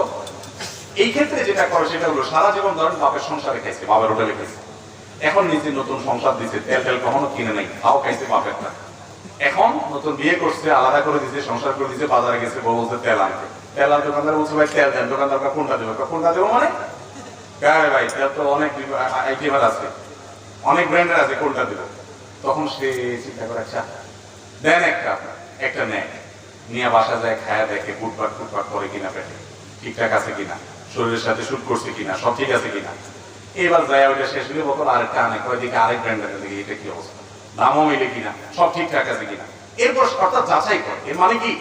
যাচাই করে। সে যাচাই বাছাই করার পর তার কাছে মনে হয়েছে দামে দস্তুরে তার শরীরের সাথে ফিট হওয়া সব মিলে তার কাছে একটা ব্র্যান্ড ভালো হয়েছে, সে বলে এটাই ভালো। এটা আপনারা এখন একটা বলতেছেন, এটা হলো তার ফল, ঠিক না? ঠিক যেভাবে হোক সে যাচাই করে, এইভাবে যে সবাই যাচাই করে তা না, একটু একইভাবে যাচাই করে। আচ্ছা, আরেকটা এক্সাম্পল নেন। মোবাইলের যে সিম আছে, সিম কোন কোম্পানির সিম সবচেয়ে লাভজনক, রেটেড, সব দিক মিলে ভালো? উনি বলছেন এয়ারটেল, আরেকজন বলছে রবি, আরেকজন বলছে বাঙালি, কেউ বলছেন গ্রামীণ ফোন। এভাবে মত পার্থক্য হবে, কারণ এক একজনটা এক এক ব্র্যান্ডের। আপনি যেটা এক একজনের এক একটা নেটওয়ার্কের, আপনি যেটাকে ভালো মনে করতেছেন ওটাই তো ব্যবহার করতেন, ঠিক না? তাহলে এক এক কোম্পানি এক এক অফার দেয়, সবাই বলে সবাইটা ভালো, কিন্তু আপনি যেটাকে ভালো মনে করেন সেটাকে খুঁজে বের করে নিচ্ছেন, ঠিক না? ঠিক একই ভাবে আল্লাহ আপনাকে একটা আকল দিছে, বিবেক দিছে। আপনি দেখবেন কোরআন এবং হাদিসের সাথে মিলে কোনটা, আপনি সেটা করবেন, আপনি চেষ্টা করবেন উদ্ধার করার। এরপরে যদি আপনি ভুলটা করে ফেলেন, অর্থাৎ আপনি চেষ্টা করে সঠিকটা উদ্ধার করতে নাও যদি পারেন, আল্লাহর কাছে কি হবে না, পাকড়াও হবে। কিন্তু আপনি যদি হুজুরদের দৌড় দিয়ে দেন, হুজুররা এক একজন এক এক কথা বলে, দূর নামাজই পড়বো না, এটা কোনো বুদ্ধিমানের কাজ হতে পারে না। আলেমরা সব একসাথে হয়ে যাবে একমত হয়ে, এটা কোনোদিন সম্ভব না। এর মধ্য থেকে আপনি কোরআন এবং হাদিসের আলোকে গ্রহণ করবেন। এখন আবার আরেক মুসিবত আছে, এটা বললে বলবে হুজুর আমরা যদি কোরআন হাদিস বুঝতাম তাহলে তো আলেম হয়ে যেতাম। না, আপনি আলেম হওয়া জরুরি না, কিন্তু কতটুকু ভালো মন্দ এতটুকু পরখ করার মতো বুদ্ধি আপনার মাথায় থাকা উচিত।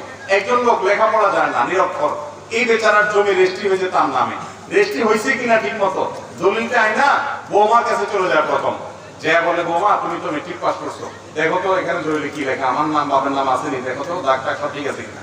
চেক করার পরে বৌমা বলার পরে কয় আরে মহিলা কি বললো না বললো, আরেকটা পুরুষের কাছে নিয়ে যায়, আরো জনের কাছে নিয়ে যায়, যায় কি যায় না?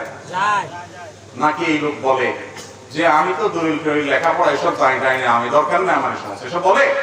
সে কিন্তু টাকা যাচাই করার চেষ্টা করে, 50 টাকাটা লাউ কিনবেন, নখ ঢুকাইতে 4-5 ঢুকাইতে দাগ সেটা মানে ঠিক না ঠিক, যাতে পিওরটা নিতে পারে।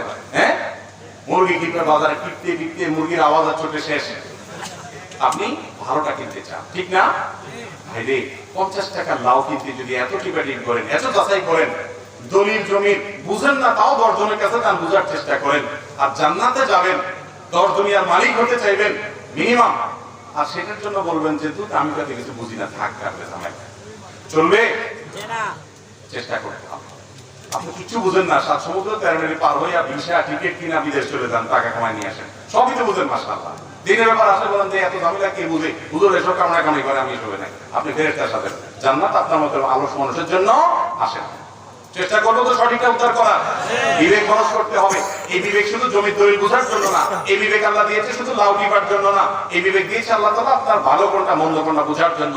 আলেম ওলামাদের মধ্যে কে কোরআন হাদিসের আলোকে বলে, কে মন গড়া বলে, কে বেদাতের দিকে ডাকে, কে সুন্নতের দিকে ডাকে, কে শিরকের দিকে ডাকে, কে তাওহীদের দিকে ডাকে, এতটুকু বোঝার মতো কমন সেন্স আল্লাহ আপনাকে দিয়ে রেখেছেন, এটার ব্যাপারে কোনো আপত্তি চলবে না। আল্লাহ আমাদেরকে বোঝার এবং আমল করার তৌফিক দান করুন। আমিন।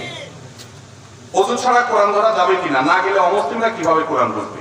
ভাই, অমুসলিমদের জন্য তো শরীয়তের বিধান না, মুসলমানের জন্য ওযু লাগবে কোরআন স্পর্শ করার জন্য, এটাই জমহুরুল আমাদের মত, এটাই বিভিন্ন হাদিস আসার থেকে প্রমাণিত। তবে এই ওযু অমুসলিমদের জন্য আবশ্যক না, কারণ সে তো মুসলমানই হয় না, আল্লাহ হারাম শরীয়তের বিধিবিধান তার জন্য এখন আসে নাই। কোন অমুসলমান যদি কোরআন বুঝে দেখতে চায় আল্লাহ কি বলছে, সে যদি জানতে চায় যে এটা আসলে আল্লাহর কোরআন কিনা বা এটাতে কি আছে, সে জানতে চায়, তার জন্য ওযু লাগবে না, সে বিনা ওযুতে ধরতে পারবে। কিন্তু মুসলমানের জন্য কি লাগবে? ওযু লাগবে।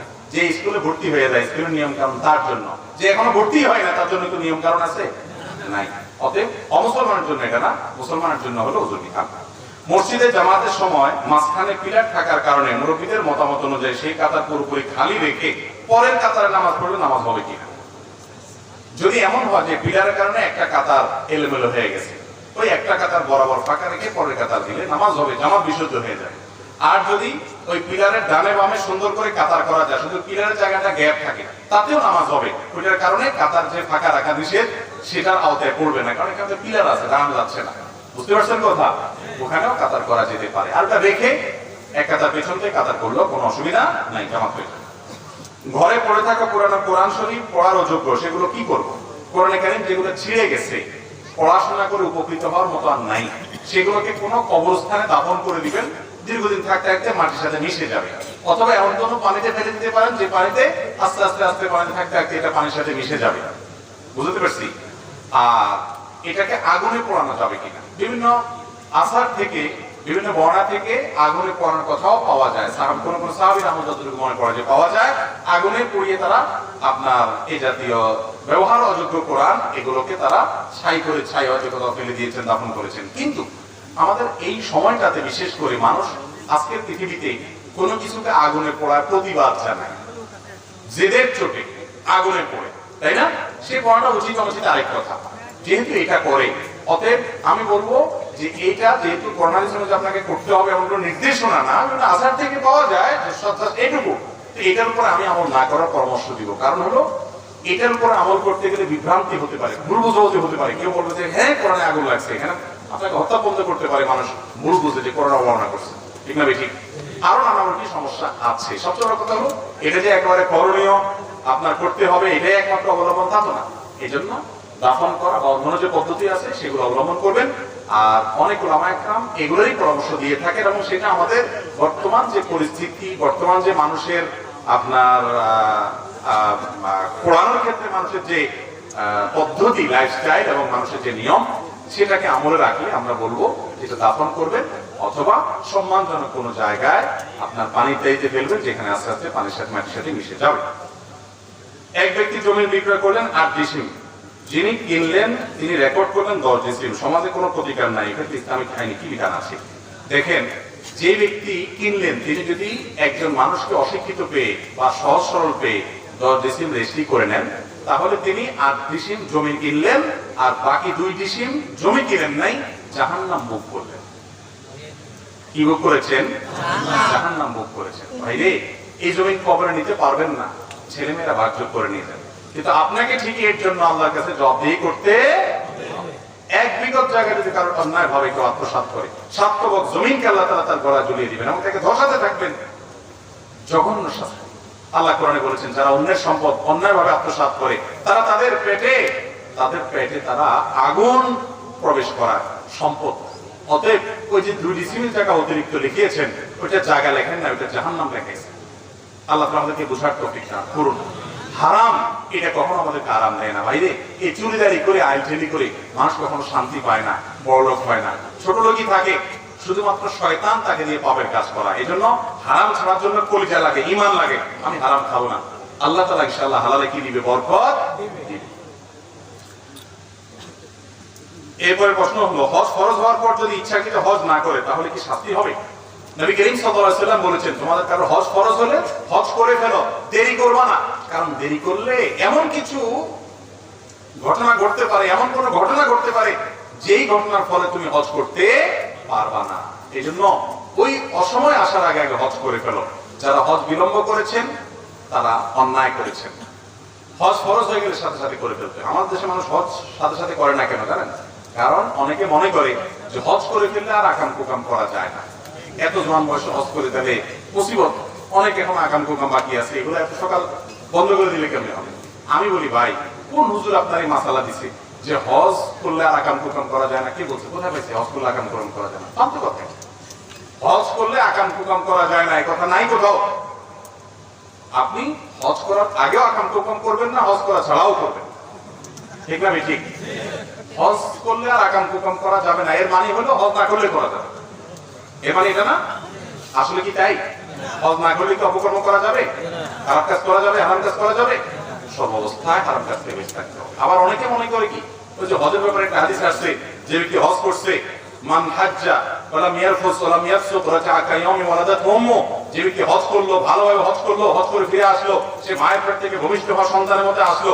এই জন্য সারা জীবনে চুরি, ডাকাতি, দুর্নম্বরী, দুর্নীতি, মানুষের রক্ত চোষা, জমির আইল ফেলা, তারপরে যত রকম হারাম ঘুরি আছে সব করে পয়সা করে কামাইয়া এরপরে বুড়া বয়সে রিটায়ারমেন্টের পরে সুন্দর করে টুপি টাবা লাগায় সাদা কাপড় পরে হজ করে দেখে যে সব ভ্যানিশ করে দিয়ে চলে আসে। এত সোজা? এটা ভুল ধারণা। তাই ওই যে হাদিসে আসলে হজ করলে নিষ্পাপ হয়ে যায়, তার মানে কি? তার মানে হলো বান্দার হক যদি থাকে সেটা আপনাকে আদায় করতে হবে। আপনার ছোটখাটো গুনাহ আছে, কবিরা গুনাহ থেকে আপনি তওবা করেছেন, তাহলে হজের মাধ্যমে নতুন খাতা করলেন আপনি। কিন্তু মানুষের হক নষ্ট করেছেন বা বড় কোনো অপরাধ করেছেন, তওবা করেন নাই, সেগুলো কি হবে না? হজের মাধ্যমে মাফ হবে না। এরপরে প্রশ্ন হলো, আমার কাছে ফোন থাকলেও আমার হস্তমৈথুন হয়, না থাকলেও হয়, এ থেকে বাঁচার উপায় কি? এই প্রশ্ন সম্ভবত আমার একটা প্রশ্ন উত্তর দেওয়ার প্রেক্ষিতে ভাই করেছেন। আমরা বলেছিলাম যে যারা হস্তমৈথুনের বদভ্যাসে আক্রান্ত হয়ে গেছেন, এই হারাম থেকে, কবিরা গুনাহ থেকে বের হতে পারছেন না, তাদেরকে বলেছিলাম যে স্মার্টফোনে আজে বাজে জিনিস দেখার ফলে এই বিপদগামিতার পথে মানুষ যায়, এগুলো দেখা বন্ধ করে। তো প্রশ্নকর্তা বলেছেন যে এগুলো দেখা বন্ধ করার পরে অনেকের হবে, সেটা খুব লিমিটেড সময়ের জন্য। আপনি যদি নিয়মিত ধরেন 2-3 মাস স্মার্টফোন দেখা বন্ধ করেন, অর্থাৎ স্মার্টফোন দেখা বলতে হারাম জিনিস দেখা বন্ধ করেন, হারাম কোনো ভিডিও, খারাপ জিনিস দেখা বন্ধ করেন, অফলাইন অনলাইনে কোনোভাবে না দেখেন, প্রথম কিছুদিন হয়তো ওই আগে যেগুলো দেখেছেন সেগুলোর মনে হয়ে আপনার ভিতরে এই পাপের তাড়না জাগ্রত হবে। কিন্তু দীর্ঘদিন পর্যন্ত যখন আপনি নিজেকে এটা থেকে দূরে সরাবেন, ইনশাআল্লাহ একসময় দেখবেন এটা আল্লাহ তাআলা ভুলাই দিচ্ছেন। বিশেষ করে যখন তওবা করবেন, খাঁটি তওবা, আল্লাহ তাআলা ভুলাই দিবেন, একটু সময় লাগবে। এজন্য ওই সময়টা ধরে থাকতে হবে। নামাজে যাবেন, নামাজের মধ্যে ওই জেনার কথা মনে আসবে, খারাপ জিনিসের কথা যেগুলো দেখে আসছেন, এজন্য দেখা ছেড়ে দেন। ছেড়ে দেওয়ার পরেও কিছুদিন হয়তো আসবে, একসময় ইনশাআল্লাহ হেফাজতে আল্লাহ তাআলা রাখবেন। তাছাড়া আরো কিছু পরামর্শ দিচ্ছি, সেগুলো আমল করবেন। নিঃসঙ্গ থাকবেন না, একাকিত্ব, নিঃসঙ্গ, এগুলো এই বদভ্যাসের একটা বড় কারণ। এরকম আরো কিছু পরামর্শ দিচ্ছি, সেগুলো আমল করেন। নেককারদের সোহবত এবং ভালো মানুষ মুত্তাকির সান্নিধ্যে থাকেন। আল্লাহর কাছে চোখে পানি ফেলে প্রার্থনা করেন, আল্লাহ আমি বাঁচতে পারছি না, আপনি আমাকে সাহায্য করেন। ইনশাআল্লাহ অবশ্যই আল্লাহ তাআলা কি করবেন? সাহায্য করবেন। আল্লাহ বলেছেন আল্লাযীনা জাহাদু ফীনা লানাহদিয়ান্নাহুম সুবুলানা, যারা আমার রাস্তা আসতে চায় তাদেরকে আমি একটা নয় বরং আমার দিকে আসার জন্য বহু রাস্তা দেখিয়ে দেই। কে বলেছেন? আল্লাহ তাআলা। শেষ করি নাকি? 11:50 বেজে গেছে, থাকুক। জি, জাযাকুমুল্লাহ খাইর ভাই। বাকি প্রশ্নের উত্তর আগামী বছর, পরের বছর বা অন্য কোনো জায়গায় যদি আল্লাহ তৌফিক দান করে আমরা দেব। আজকে পর্যন্তই। আমরা যে সমস্ত কথা বললাম, শুনলাম, আল্লাহ তাআলা আমাকে, আপনাকে, আমাদের সবাইকে আমল করার তৌফিক দান করুন। বলুন আমিন। এই যে বরপাড়া চৌরাস্তা টাউনপাড় মাদুর মাদ্রাসা, এই মাদ্রাসা আপনাদের বাচ্চাদেরকে ভর্তি করাবেন, যারা এলাকাবাসী আছেন সহযোগিতা করবেন, এবং যারা যেভাবে